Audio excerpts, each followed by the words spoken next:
nggak marah kok, cuma kecewa saja kalau meminta keterangan seperti ini. Memperumit jalannya persidangan ya.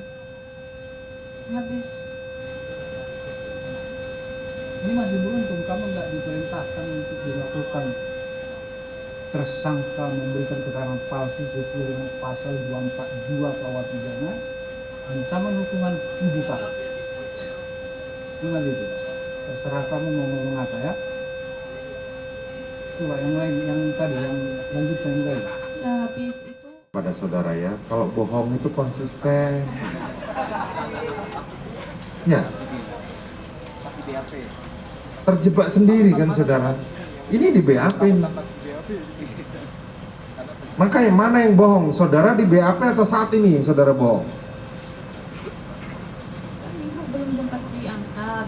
Ini saudara mengatakan setelah kami melihat saudara Nofriansah Yosua Huta Barat mengangkat badan Ibu Putri Chandrawati, Kuat dan Richard serta saya kaget. Kemudian Richard, terdakwa saat ini, mengatakan, jangan gitulah bang. Kuat bilang, Yos, jangan gitu, itu kan ibu, bukan orang lain. Lalu setelah itu saya melihat Ibu Putri Chandrawati diturunkan oleh saudara Nofriansah Yosua Huta Barat, dan ibu langsung pergi menuju lantai 2 rumah di Magelang. Pertanyaan saya, seperti tadi saudara sudah ditanya sama anggota majelis, yang bohong yang mana? Yang di BAP atau yang saat ini? Yang di BAP soalnya Om Kuat menurut saya untuk memapah ibu. Saya mengangkat memapah ibu untuk ke lantai 2. Di BAP bohong. Tidak bohong, saya apa pikirannya lagi. Enggak, saat ini pun juga pikiran saudara kan.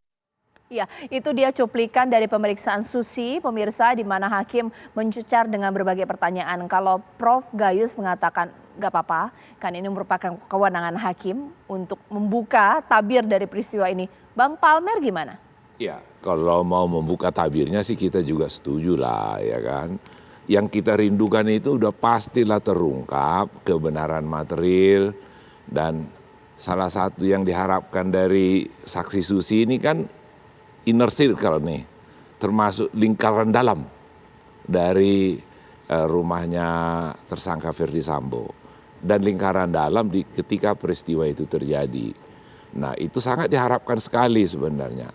Approach-nya ada 2, tetapi yang ditolerir, yang bisa ditolerir itu adalah approach yang bisa mengkontes antara apa yang dikatakan saksi terhadap alat bukti yang sudah pernah ada, atau bahkan barangkali bisa diadu dengan alat bukti lainnya terhadap saksi itu untuk membawa dia supaya dia kembali lurus.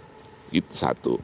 Jadi terbawa sekali, bahkan hakim bertanya itu tidak disadari pertanyaannya membuat tidak dimengerti oleh saksi. Contoh, pertanyaan hakim, apakah si Ferdy Sambo sama PC itu sering suka atau sering keluar bersama-sama. Saksi sini tidak tahu apa yang dimaksud dengan bersama-sama. Tidak, kata saksi.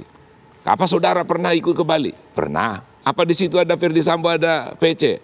Iya ada. Berarti sama-sama dong. Berarti kamu tidak konsisten. Kamu bohong. Lah, kemungkinan itu mesti dielaborasi dulu. Nah, ditanya lagi, apakah saudara ikut ke Magelang? Ikut. Apakah di sana ada PC? Ada. Apakah di sana ada Ferdy Sambo? Ada. Nah, untung diterusin sama hakim. Apakah mereka pergi bersama-sama? Tidak. Ferdy Sambo datang sendiri ke Magelang, terpisah. Arti daripada kata pergi bersama-sama ini bagi hak seorang saksi yang sekelas Susi yang ART itu dicecer begitu, kan perlu elaborasi pertanyaan itu.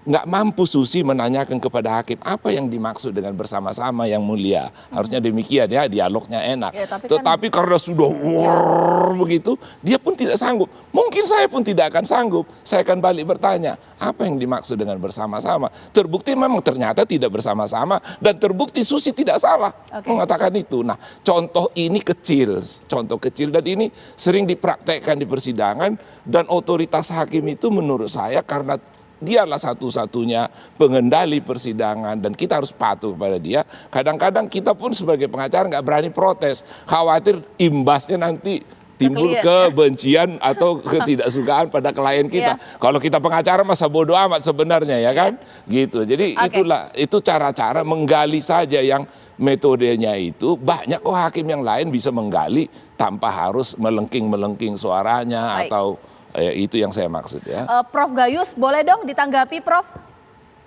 Ya, ada dua ukuran sebenarnya. Ukuran pertama bagi saya kalau hal seperti ini adalah intelijensia.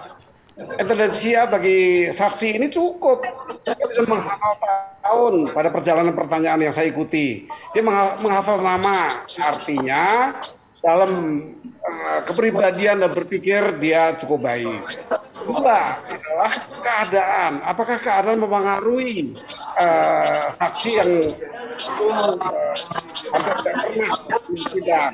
Bagi saya adaptasi namanya. Adaptasi cukup baik. Jadi kalau saya memang sudah mengerti hakim ini akan menggali selengkap-lengkapnya dan itu merupakan hak hakim dalam menemukan jawaban yang diharapkan, ya tidak ada yang boleh tafsiran lain.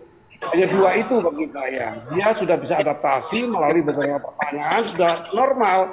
Yang dikecualikan itu kalau anak di bawah umur, di bawah 13 tahun, itu harus persidangannya diatur secara khusus, tertutup, tidak dengan atribut. Nah, ini tidak di bawah umur. Dalam pandangan saya, dia cukup mampu dan kondisi menjawab pertanyaan dan mengerti kata-kata hakim.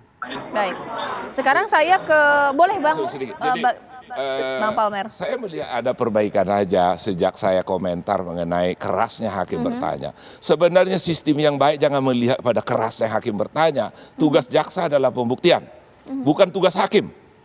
Hakim hanya menimbang. Bahwa dari dulu kita sebagai advokat sudah memperjuangkan itu, tetapi dalam prakteknya masih simpang siur.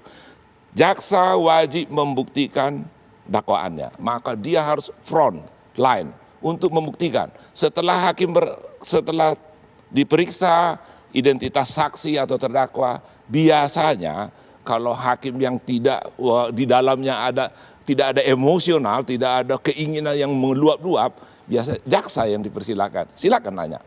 Silakan bertanya. Setelah itu bahkan kalau ada pertanyaan-pertanyaan jaksa tadi kalau belum kelar di pikiran hakim, dia luruskan dulu. Tadi pertanyaan begini, bagaimana benarnya? Setelah itu dipersilakan. Baru terakhir nanti hakim membersihkan secara majelis. Anggota semua rame-rame bertanya. Baik. Begitu. Supaya ada porsi hakim, ada porsi supaya kemuliaan hakim itu kelihatan di tengah gitu. Baik, nanti boleh sesaat lagi Prof Gayus menanggapinya. Bahkan nanti saya juga akan bertanya kepada Pak Taufan. Dari 3 persidangan yang saat ini digelar, apakah sudah cukup puas membuka konstruksi kronologis terkait dugaan pelecehan seksual, ataukah jangan-jangan hal ini terlalu fokus sampai kita lupa membuka logika bahkan juga konstruksi unsur pembunuhan berencana? Kapan tepatnya direncanakan pembunuhan terhadap Joshua? Sesaat lagi.